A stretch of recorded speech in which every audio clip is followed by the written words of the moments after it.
channel if you are new here. Today I am going to be chatting with Jessi Huntenburg, who is a fellow YouTuber, self-proclaimed mind witch. We're going to be talking more about that, and all around a wonderful person. So thank you so much for joining me today. This is going to be a really fun chat.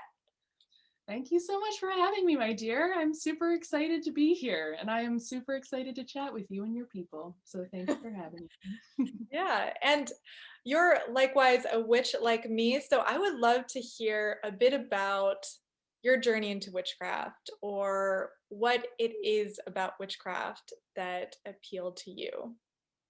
So, I mean, I've always been kind of woo, but in denial.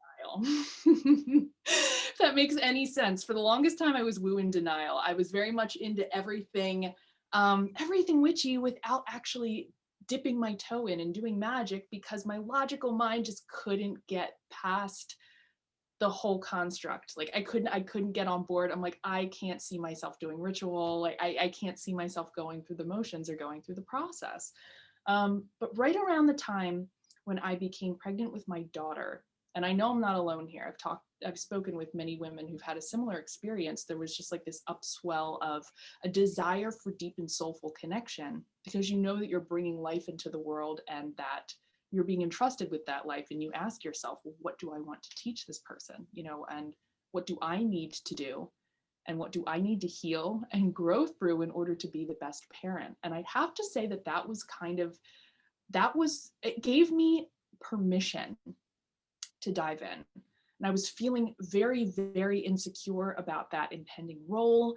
And there was a lot going on in my life that I was feeling very deeply disempowered. And so it was almost like it kind of came to me, probably not like a bolt from the blue, but that's how I experienced it anyway. And I was just like, you know what? I'm going to cast a spell. I'm going to cast a spell. And I went on the internet and I looked up a spell because I was familiar with witches. There were Wiccans in my middle school. Like, I mean, I know witches exist. So I'm like, you know what? I'm going to do this. And so I cast my first spell and I really never looked back. Not only did I never look back, I just like dove headlong into the whole world of it. And that was over 7 years ago at this point. So, I mean, I've been practicing the craft for over 7 years in a very like dedicated and committed way. I've also been reading tarot for as long too. They both came together. They both came to me at the same time, and I just went with it. And it has been an amazing experience, and it's been an amazing structure and spirituality to experiment with in relation to my own growing and becoming as a human being. Yeah, that's awesome. And I feel like I share a little bit of a similar story and journey with you.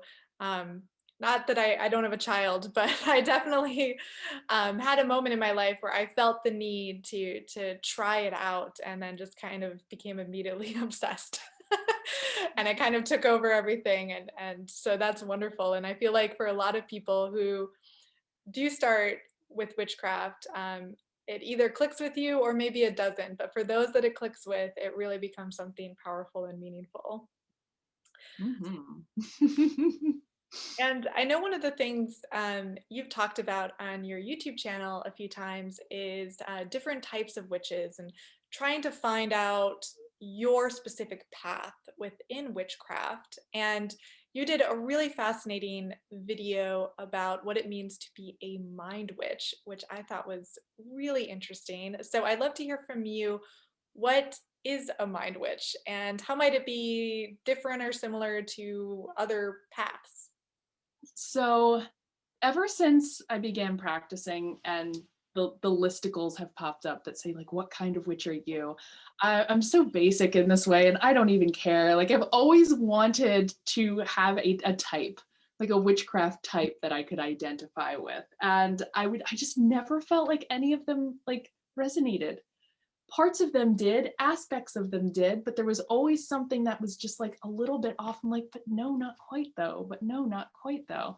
So this has been something I've been thinking about for a really long time, and I've been playing with the idea, and I just decided that I'm like, you know what, I'm going to call myself a mind witch. A mind witch. And it's not, when I say mind witch, I mean a witch for whom consciousness is key, period. Like that is the alpha and the omega. It's the beginning and the end. It's really what powers that particular brand of craft. It has to do, what does a mind witch most enjoy in terms of the spiritual path? It's like learning self through exploring consciousness, whether it's your consciousness, the subconscious, the collective unconscious, going on astral trips, paying attention to synchronicities, and even in terms of like psychology and philosophy, there's definitely like an intellectual component, I'd say, to it, one that that values resource and like an interdisciplinary approach. And when I threw this out there, like I know that it's very similar to certain magical approaches. Like there's definitely parallels with chaos magic, and there are witches out there who say, yeah, that's what the hell witchcraft is. Okay, it's about like paying attention to mind, and it's about learning how to control mind. But it still just was, there was like a little, not quite chaos magic though, because there are other elements of chaos magic that I'm not even into. And I think it creates a bridge. It creates a bridge between just intellectual curiosity in the craft. And there's more of a focus on what's not seen in the craft than what is seen. And I wanted to throw that out there because I think a lot of the witchcraft types that we see now and that you see in the lists are very much focused on specific mundane witchy pursuits. Like you've got the green witch, so we're talking about working in the garden, working you got the crystal witch, you got cosmic witch, which is astrology, different from consciousness. There's like they're very they're like very key specific, and when I say mundane I mean physical, like very, you can put your finger on it and you like know what that is. This is definitely much more amorphous. It's just mind, and that it could go basically you could take that basically anywhere, but it's not like, I mean, of course you see I've got like all my stuff back here. I still love this stuff, but like this is a portal to a concept, and that's very much the idea behind this whole mind witch thing that I've rolled out, and that people actually have responded to. I had an inkling that I wasn't alone here. Like I had an inkling that there were other people who were like, there's something about my craft that like I don't really see. So that was really cool too, to put it out there and to have people say like, yes, thank you, OMG. And I'm like, yay. Yeah, I've always found those lists of witches, and I've done one on my own too, so I'm guilty of this myself because they're fun, they're good fun. But I've never really found one that fully fit for me. Though when I was watching your video about being a mind witch, I'm like, oh, that kind of really resonates. I'm still trying to figure out which path I personally follow because I tend to pull from different things. I might end up being something new that I might term like based, I don't know, like history witch. I really love researching historical spells and then trying to recreate them to my best ability. So that might be a new category that I might invent soon. I don't know. But yeah, there's so many different wonderful ways to take this practice, and consciousness is a huge part of that because our thoughts have power. And um, I did a video a while ago on my own personal beliefs on how spells work, how intention manifests. I'd love to hear your opinion on that. Like, how do spells work? What is the mechanism behind this process? So I can explain the mechanism as my logic has arrived. I can explain my perception of the mechanism, but then there's also something else that's happening that who the hell knows? But this is my thought in terms of logically speaking, how a spell works. Okay. When you craft an intention, you are going through a conscious process of deciding what it is that you're going to pay attention to. And you are considering what you don't want to pay attention to, and you're narrowing that scope further and further until you kind of come up with this beautiful little pearl of what it is that you're going to pay attention to. And the pearl it can express itself magically in many different ways. You know, the pearl could be a cauldron spell. The pearl could be a sigil that you've crafted that deeply reflects the intention you've created. You know, whatever symbol you choose or process you choose to activate that intention, I don't think really matters as long as it jives with you. But what you're really doing is you're creating a point of focus. And you are in the process programming yourself and preparing yourself to do work both consciously and unconsciously to help you strive for that point of focus. I know a lot of people will think like the spell is the working, it is the totality of the working. I have a tendency to believe that the spell works on us and that there is something conscious happening. And that when we perform a spell, it's almost like lighting a fire under our ass in you know, a very magical way that inspires us to then go forth and do what needs to be done. That is how I have that's how I've experienced it. And a lot of times it's not even conscious. Like I'll do a spell and then not 30 minutes later I'm speaking my truth, or I'm doing, and it's not like I was like, okay, I've done my spell now I'm going to go over and speak my truth. It's almost like I've been preparing myself to be the vehicle for this shift and to get closer to the focal point. So I see it as a form of self-programming and creating inertia to move us towards a certain point. But then and then some things happen where you're just like, what the hell even is that? Like where, and what I mean by that is, I mean, when magic happens, when you set an intention, like my first money spell, I cast very early on in my spell casting career, and I just wanted more money. And you know, I was I was a young mother, and I was working part-time, and I was like, you know, I could use a little bit more. And I was tutoring independently, and like I cast the money spell, and within 24 hours I got like a phone call from my former boss. It's like, oh, your position's open again, and would you like to be paid 50% more than you were when you were here last, and you can start in a week. And I was just like, okay. I had this moment where I was just like, oh my God, this shit is real. I don't because like that, I didn't do that. Do you know what I mean? Like I didn't prepare myself and then like walk up to my boss and say, like reach out and say, hey, do you have a position open? Like that just came. So then that's the element of magic that just defies explanation, at least for me as a logical, rational being, you know, that I am. So those are my thoughts anyway. Yeah, I definitely, I think, agree with what you're saying. For the most part, it is this kind of self-programming that you're doing for yourself. So you're kind of making this happen either consciously or subconsciously. And then occasionally you get that curveball from the universe. It's like, I didn't really think this was going to happen this way. Or like this thing that really makes you question the divine, or if there is someone out there watching or something like that. Which brings me to a question on, do you ever incorporate deity work in your spiritual practice? And how does that work for you? Oh, very, very much so. I work with archetypes and I work with archetypal deity. Like, I don't know if you'll see, I have the hermit hanging out back here in the background. I've got Hecate, I have Bridget, we have Venus over there. There she is. So yes, I do work with archetypal deity, and it was one of the first things that I really began to do consistently because the Morrigan reached out to me very early on, and it was another one of those, you know, those circumstances where I'm on the astral and I get contacted by this deity. I didn't know it was a deity. I didn't know about the Morrigan, but it was like ravens and black and everything else. And then I'm like, I need to go looking for this. And then I'm like, oh, this must have been the Morrigan. I dig working with deity. I think it's a beautiful way to interface with our unconscious, if nothing else. You know, I'm not strictly a deist. Um, it doesn't really matter to me whether God created man or man created God.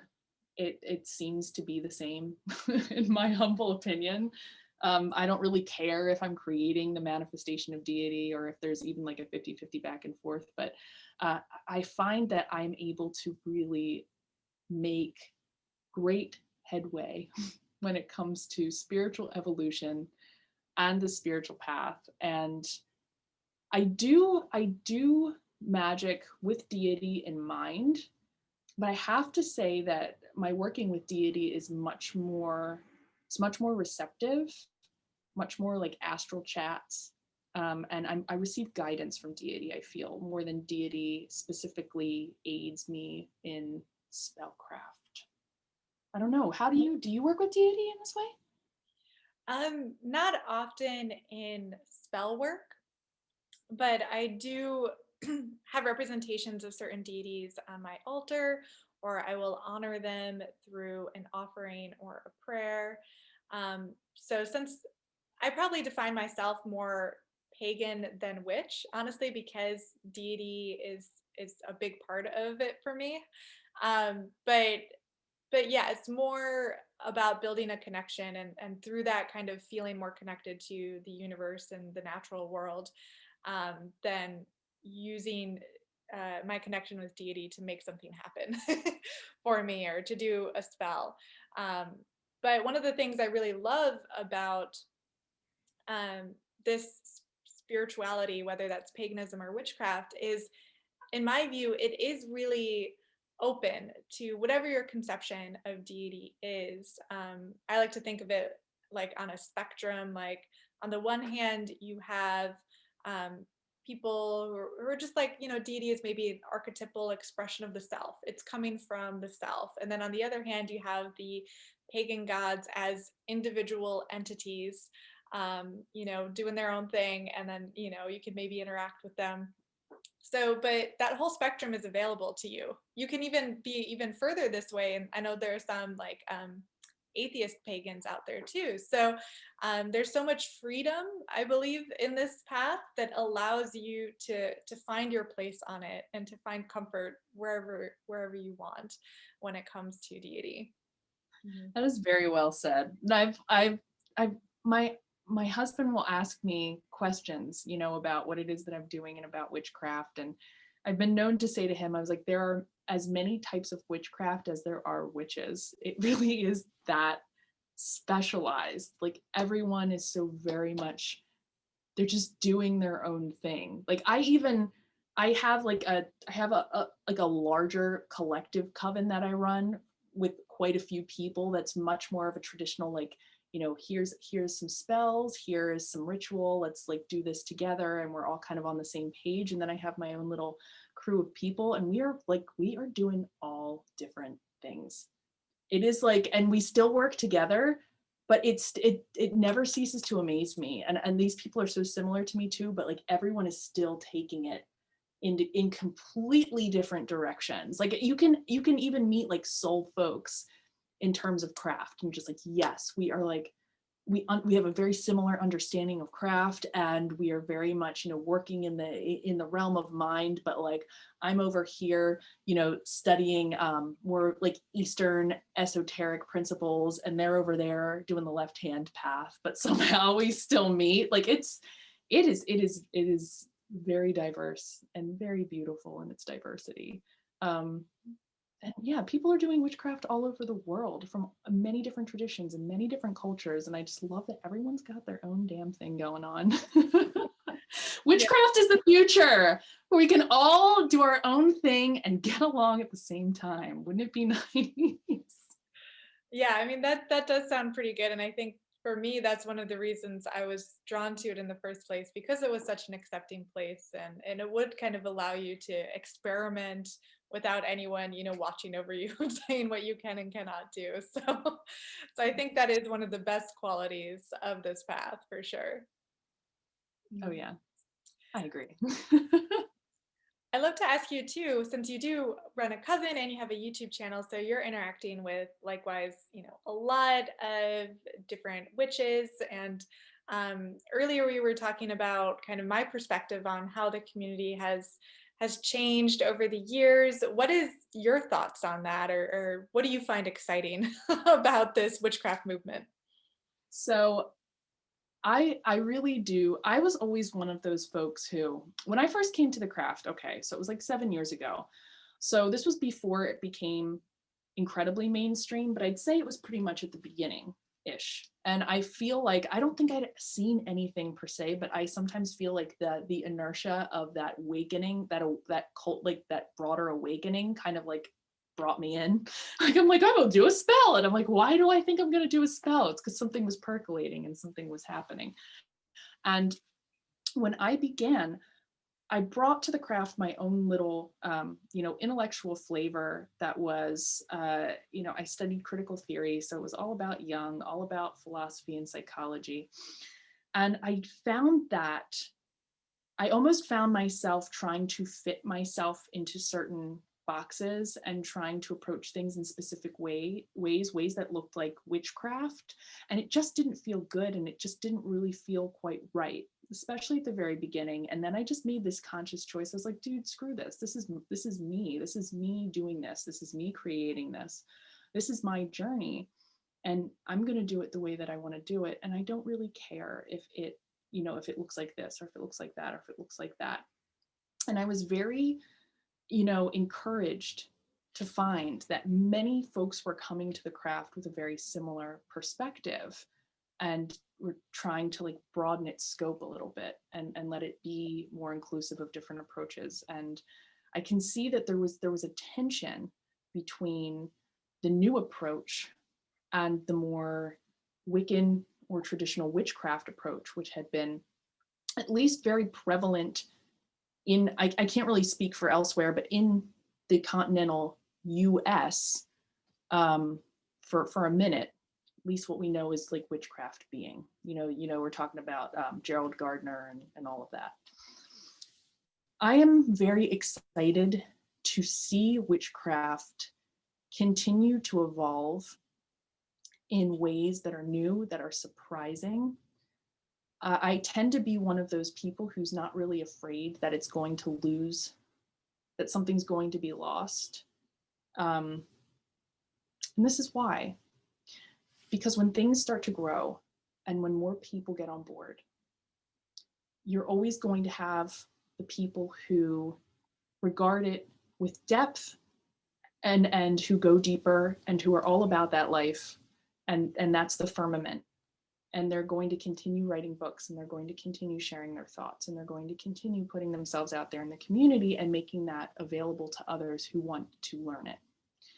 But then you're also going to have people on the other side of the spectrum who are just kind of doing it, even if they're not going like deep, like seriously in depth, who are going to take it and make it into something different. The forerunners. The first, oh gosh, not the first arrivers. I can't remember the term I'm trying to say, but you're always going to have people who are taking something into the future. And I'm of the mind that like, it's going to go into the future. Like, don't fight it. If you want your craft to look a certain way, then by God, make it look that way and do so with integrity. And if it means something to you, then share it. Like if you want other people to have access to that kind of depth or that perspective, or then put it out there, put it out there actively. And don't hate on people who are innovating in the ways that they're innovating. And there's a lot of people who will disagree with me here, but being a student of critical theory, we measured deconstructionism of the text, and eventually, you give a book to a reader, and the reader decides what that book means within the critical theory perspective. It's not the writer's job to tell the reader what the book means. It's the writer's job to write the book and then let it loose into the world and let the reader interpret it and take from it what is meaningful to them, and then let them take the next step. So that's what I'm excited. I'm excited to see where it's going and what else it's going to incorporate and how it's going to evolve over time, given that there's so much more interest in it and there's so many different people bringing so many different perspectives to it. Yeah, I'm really excited about that too. And I usually try and encourage people who might be a bit nervous to go for it and share, because we want to see a diversity of different witchcraft practices and beliefs, and it's great to have all of that content out there. So if you're a little bit nervous about creating a YouTube channel or starting an Instagram or starting a community or go into your local new age shop and running a workshop. I always say like, go for it, try it out, because we could always use another witch in the world. So yeah, that's really great, and I love your perspective on taking like critical theory and kind of bringing it in. Um, and yeah, thank you so much for this chat. This has been really fun. And thank you for making that video about Mind Witch. I feel like that really kind of changed my perspective and had me start thinking about this topic again. So yeah, this has been really fun. And for those of you watching who are not yet subscribed to Jessi's channel, be sure you subscribe to her channel and check her out. And yeah, this has been wonderful. Thanks for joining me. Thank you so much for having me. Thank you, everyone. Bye.